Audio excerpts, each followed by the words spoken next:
கால் பண்ணிட்டு இருக்கீங்க. மணி 7:20 ஆச்சு. லேட் ஆயிடுச்சுடா. அம்மா பிடிச்சிட்டு எல்லாம் தாளிக்கணும்.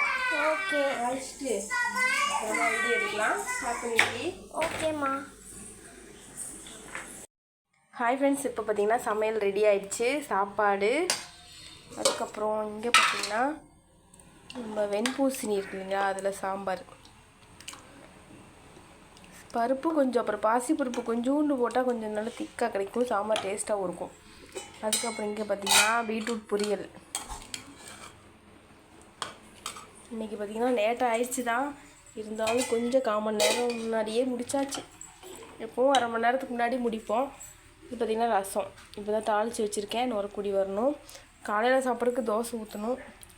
இவ்வளோ தான் ஃப்ரெண்ட்ஸ். இங்கே பார்த்திங்கன்னா பருப்பு, இந்த பருப்பு வேக வைக்கும்போதே இந்த பொடியெல்லாம் போடுறதுக்கு முன்னாடி பாப்பாவுக்கு எடுத்து வச்சுட்டேன் பாருங்க. வெங்காயம், பூண்டு, தக்காளி எல்லாம் போட்டு வேக வச்சது.